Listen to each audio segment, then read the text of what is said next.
Hello and welcome to the Creative Cow Show. Today we are speaking with Bob Bronow, the re-recording mixer and sound designer. Bob is going to tell us about his experiences mixing sound with the Deadliest Catch and his experiences with the digital room correction software, Dirac Live. Hello, Bob. How are you? Hi, Bri. I'm doing great. Bob, you first found yourself in a recording studio when you were 16, working hard at becoming a rock star. What Yes. what kind of rock star were you going to be? Well, I think like a lot of us, I wanted to be the kind that had a lot of money, a lot of fun, and very little responsibility. Exactly. But, Perfect. but actually, I thought about that. I can show you the kind of rock star I was, sort of. Yes. That's me in 1983. I love it. And you got to spend a lot of time at the Music Machine in LA in the Yes. 80s. I am green with jealousy. You must have seen the coolest bands. Did you like Red Hot Chili Peppers, Guns N' Roses, Black Flag? It must I have been a wish. blast. Well, yeah, there was. I mean, I didn't see all of those, but I do recall the Blasters there and doing lights for them one New Year's Eve, and a bunch of other great bands. It was a blast. Something I certainly didn't. That was my first time mixing, really, and I just kind of stumbled into it because the lead singer in the band I was in happened to be their front of house mixer, and he said, "Hey, look, I got to go out of town. Will you just take my shifts?" So I came in. He told me what to do. He said, "Yeah, it's great. You get $40 a night." And the rest was history. The rest was history. That and discounts on beer. Nice. Now, here in 2022, you've spent 14 years mixing sound for the Deadliest Catch, and you've Yes. won multiple awards for your work. Yeah. Now, from what I understand, this was a very challenging situation to record sound on this dangerous boat filled with machines, and everything was deadly, of course. Yes. And it must have been very challenging, and they could only have so many recording options to choose from. Did this help you shape your creativity, help you become what you are today? I have to think so. Absolutely. I mean, it certainly put up a lot of boundaries in that there weren't like a lot of second takes. I mean, you can't just say, "Hey, Rogue Wave, can you just do the wave again and then we can record it better?" So basically, I got what I got, and I knew that's what I had to work with. So my job was to try to salvage everything I possibly could, knowing that that was all I had. The other thing that was kind of unique is there were no production sound mixers on the boat because it would have been too dangerous to have people holding a boom on 30-foot seas and icy decks. Plus, there's no room for them. I mean, some of the guys I know that were on the boats, some slept on the floor in the wheelhouse. One smaller guy I know, he slept on a shelf in the pantry.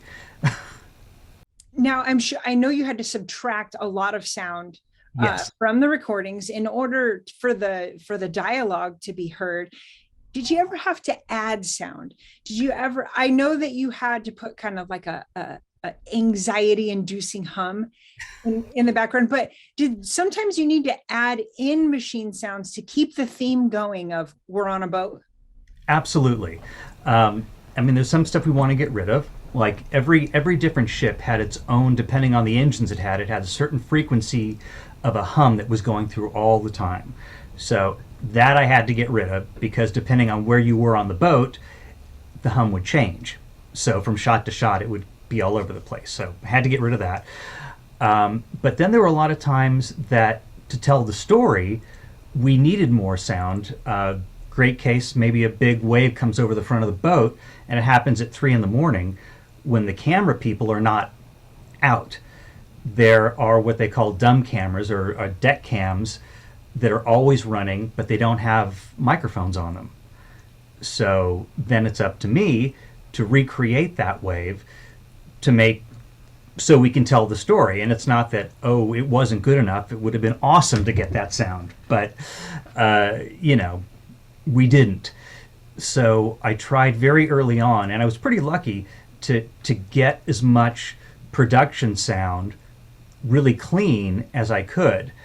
As the show went on, I was a when the crews went out, I was able to say, okay, can you get me just the hydraulics of the pot launcher? Just do it, while you're in dock, because I just want to get that clean. And so they were able to get me some clean stuff because pretty much I wanted to use the actual stuff. I didn't want to go use a lot of library sound effects.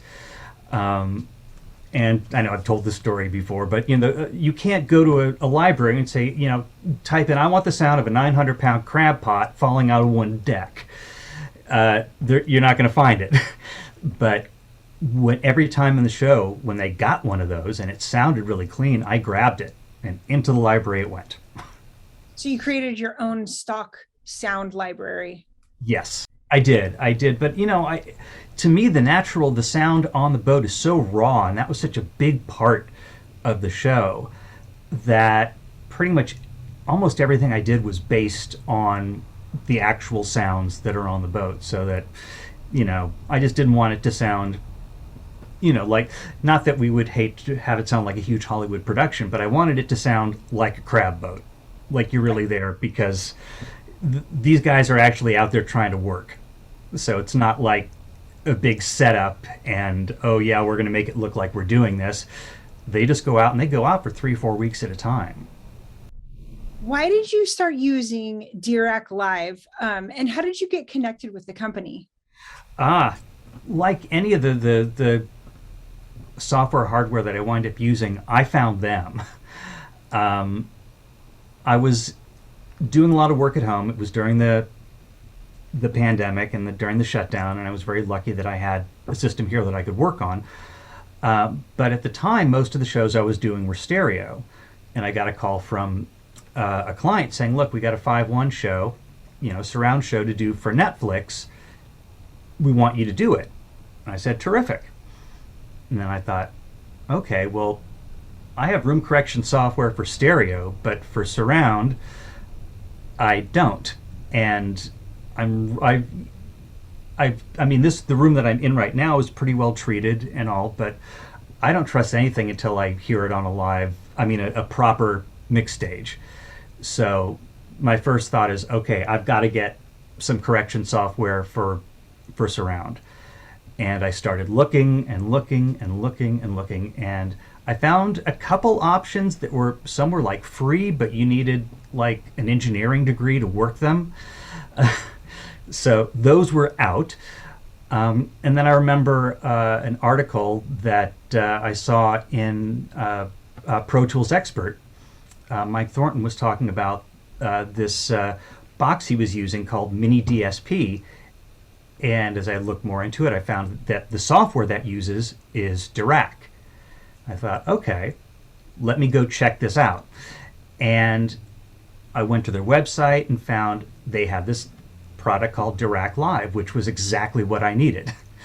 It allowed me to basically tune my room in surround, and it would basically use whatever filters it needed to compensate for irregularities or inadequacies in the room here. So I could feel confident that when I did my work here and then went into a proper studio with clients, I wouldn't be sitting there, with my foot in my mouth going, well, it sounded really good in my house. So was Dirac helpful in setting up the room correction solution in your home studio? Absolutely. They were great. Because as I started doing it, I was making some mistakes and I was, trying to make it do things as I thought it should be done, and, went through the manuals, and then finally I reached out to them and I said, hey, I'm having this issue. And they said, oh, okay, here's what you do. And they guided me through it. And at that point it was very, very easy. And ever since, I've retuned the room a few times, just depending on, if I wind up moving stuff around or that kind of stuff. Plus, every year or so, I just kind of like to do a fresh measurement. And luckily in Dirac, I can save all of them, so I can bop between this year and last year and see how it changes. Do you purposely arrange the chairs? Do they absorb sound for you in some way? I mean, is it all like a logical? I'll say that it is because that's where they have to be. Because it's for. However, I do look at all the books back there. I don't have room for a diffuser, but since all the books are at different lengths, at different spaces and they're different sizes, I do get some dispersion from that. So I it's have strategic. yes, and I have absorption in the back and all out in front of me, and it was just really dealing with bass buildup and room modes and things that every room has. So, and like I said, I was paranoid. I didn't want to walk into a session with a client and have it sound horrible. I mean, there's that old adage that if you can't take the room out of the mix, then you can't take the mix out of the room. You described Dirac as being like a window that allowed you to look into the mix as a three-dimensional thing. What does that mean? When I first did my first measurement and I sat down and put on some banging music and thought, okay, man, this is going to be crazy, and it wasn't as huge as I was expecting. And then as I flipped it off, what I realized was I was hearing all these frequencies smearing all over the place, which, granted, it filled up the room, but it wasn't terribly accurate.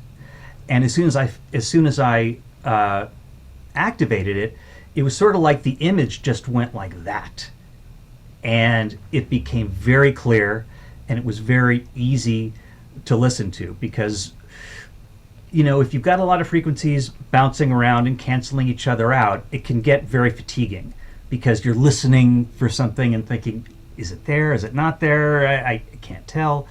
But with this, everything I could hear was there, and it's gotten to the point where I don't even think about it anymore. It's just I mix and I mix and I mix, and then I take it somewhere.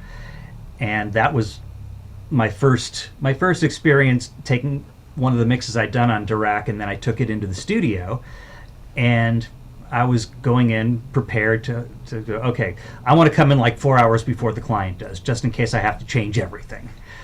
And I started playing it, and then 10 minutes later I realized I was just listening and watching to the show. I wasn't making any changes. And I found there was very little I had to do to have the mix translate from here to there. So at that point, I know, okay, this is great, because there are times that I'm sending mixes out that I don't have the ability to do that with, to take it to a different room, because sometimes they're smaller projects and they don't have a place for you to go. So it gave me a lot of confidence in that what I was sending out was accurate and was good.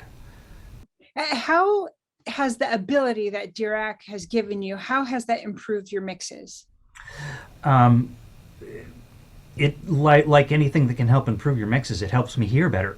It lets me really hear what's there and not hear what isn't. And that sounds really very zen, but it's not. If if your room is building up a lot of bass, a lot of low end, you're going to find yourself trying to EQ all that low end out, and then you take it into a properly tuned room, a mix stage, and you're going to find your stuff is really, really thin because you took all the low end out of it because you thought it was coming from the speakers, when in fact all that buildup was coming from the room. So it helped me trust the room, and I didn't have to second guess myself when I was making changes where I was doing a lot of big cuts in different frequencies. I knew that, okay, I am actually making the change I want to make and not just trying to EQ my room and thinking it was coming out of the speakers. Dirac Live ensures that your mixes sound the same wherever you take them. How does it do this, and why is it important? It's huge because, especially nowadays, we don't get to work on a big dub stage all the time, or there are times where I'll have to mix a day here, then a day on the dub stage.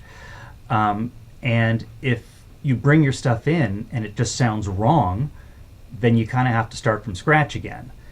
And nobody wants to do that, because nobody wants to pay for that whole day that you have spent and bringing them nothing.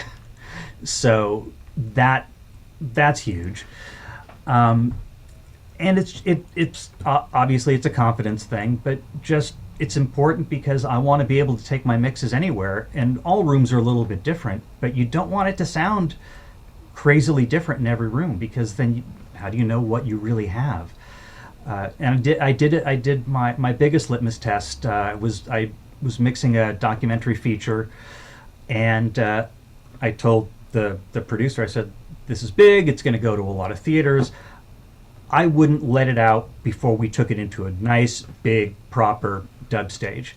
So I found the best sounding room in LA and booked that, and went in thinking, okay, if I know this room, and if there's any flaws or any issues, it's going to be glaring, and it's going to stick them right in my face.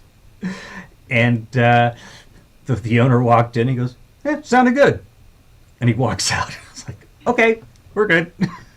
As I said before, I like my software to be smarter than me. And this definitely is, because basically, I'm there with my measurement microphone and my microphone stand, and while I'm measuring, it puts up a graphic of basically a silhouette sitting in a chair right where I am, and little blobs floating around, and say, basically, put the microphone here, and then it plays its test tones and list through all the speakers and listens to the room. Then basically, it's put the microphone over here, put the microphone over there, put it over there, and it takes all these measurements, and then it does all the number crunching. But knowing where to put the microphone is never an issue, because it just told me. That's amazing. It was very, very nice, because you could sit around for hours just going, oh, I'll try it over here, I'll try it over here. And how do you know really, at least, with this stuff, with this software, it told you, this is where we need to measure this to get the best feel for how your room sounds. Okay. And it does, plays all sorts of things that bounce around, and it just listens to them. And it also changes the speakers as far as very small delays to compensate for things bouncing around. So it's really a pretty sophisticated piece of software. Bob, I have learned so much from speaking with you, and it was an honor to meet you. Thank you so much for speaking with us at Creative Cow. My pleasure. Thank you so much.